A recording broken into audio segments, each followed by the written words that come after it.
شرم اور حیا نام کی کوئی شے نہیں، عصمت و عفت کا کوئی حساب نہیں، کوئی ذکر ہی نہیں۔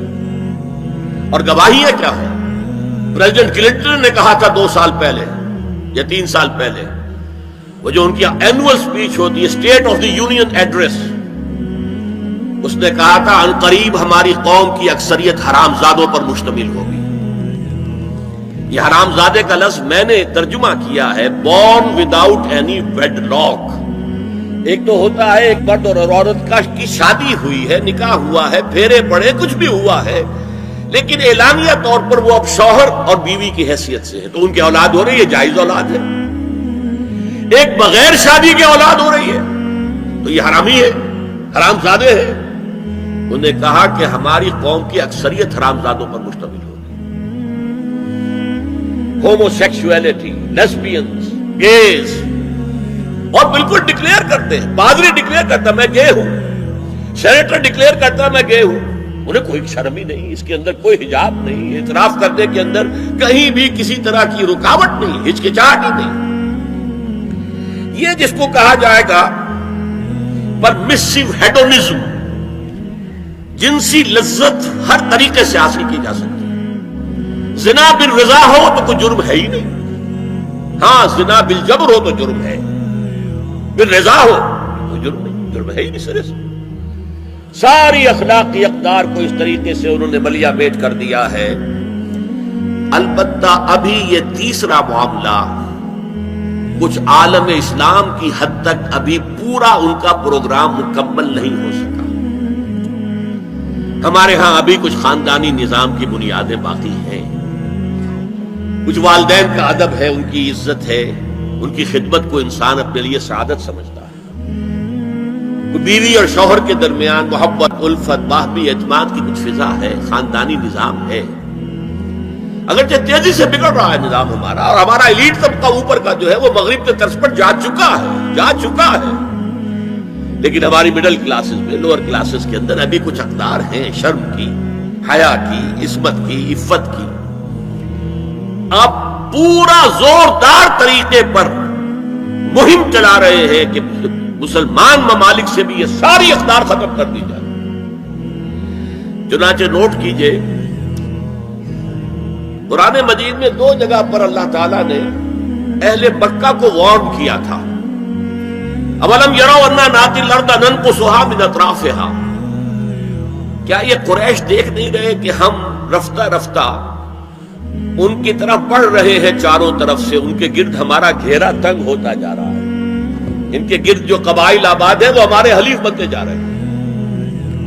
یہ سورہ رات کی آیت ہے، اور اسی طرح سورہ انبیاء میں ہے، افلا یرون انا ناتی الارض ننقصها من اطرافها۔ تو اسلام گھیرا تنگ کر رہا تھا رفتہ رفتہ کفار مکہ کے گرد۔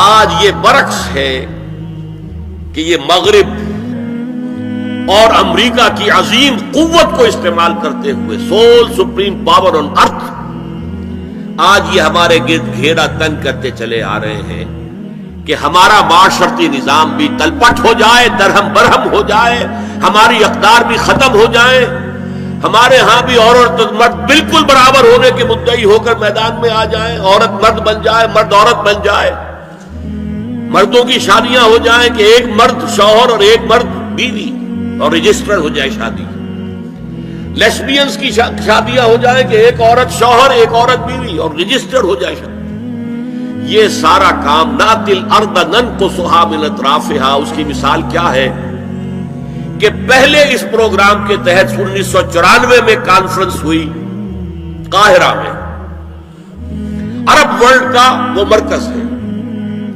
اس لیے کہ عربوں میں تعلیم کے اعتبار سے، ٹیکنالوجی کے اعتبار سے سب سے آگے مصری ہے، تو یہ چونکہ ان کا ثقافتی اعتبار سے امام ہے، وہاں جا کر انہوں نے ڈیرا لگایا اور ان افکار کی اور ان نظریات کا پرچار کا معاملہ کیا۔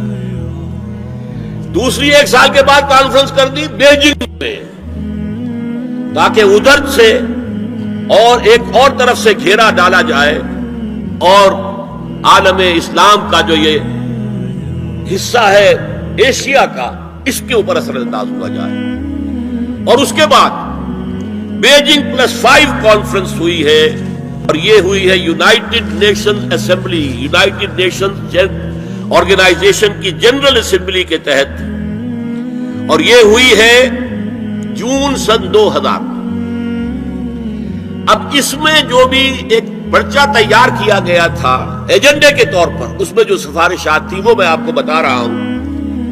امپیکٹ ایک رسالہ نکلتا ہے لندن سے، اس سے میں نے یہ چیزیں لی تھی، اور انگریزی ہی میں ہم نے ایک دفعہ بڑی تعداد میں اس کو شائع کر کے تقسیم بھی کیا تھا، لیکن اس میں صرف آپ کو یہ بتا رہا ہوں کیا فیصلے تھے، کیا کرنا ہے۔ نام اس کا کیا تھا کانفرنس کا؟ Women 2000 gender equality development and peace for the 21st century.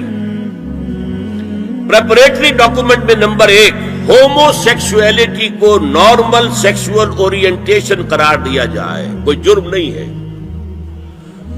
مرد مرد سے شہوت رانی کرے، عمل قوم لوط، یہ کوئی جرم نہیں، کوئی حرام نہیں، کوئی بری شے نہیں، نارمل اورینٹیشن ہے، یہ مزاج ہے۔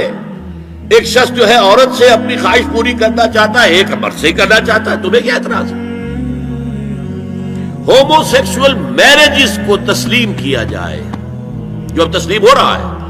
یورپ کی کئی ریاستوں میں رجسٹریشن شروع ہو چکی ہے، امریکہ کی، یورپ میں تو پہلے سے ہے، اسکینڈینیوین ملکوں میں پہلے سے موجود ہے۔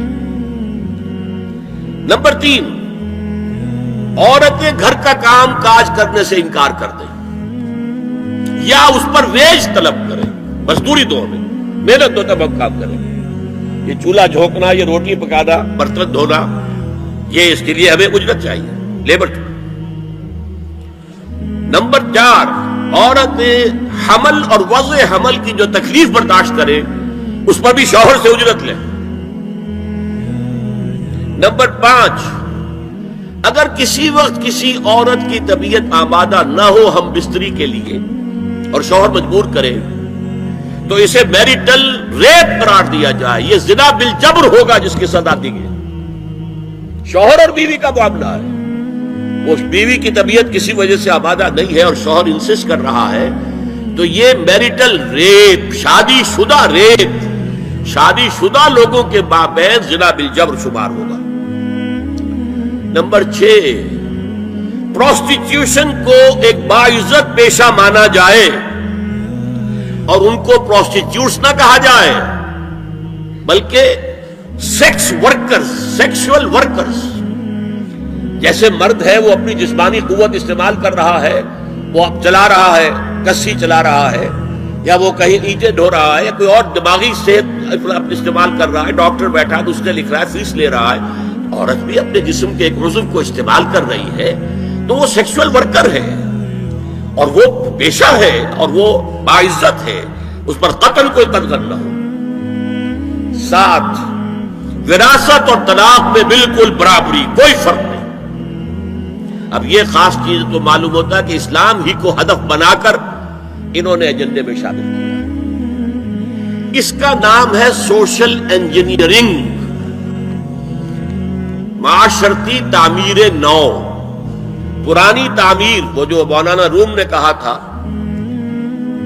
کہ اگر کوئی پرانی عمارت ہے نئی بنانی ہے تو پہلے گرانی پڑے گی، اولا تعمیر را ویرا کنن، تو پہلی تعمیر گرائیں گے تو دوسری بنے گی۔ لہذا یہ سارا سٹرکچر جو ہے سوشل، یہ ختم کر کے یہ نئی سوشل انجینئرنگ ہے جو ہمیں کرنی ہے، اور اس کا سب سے بڑا ٹارگٹ عالم اسلام۔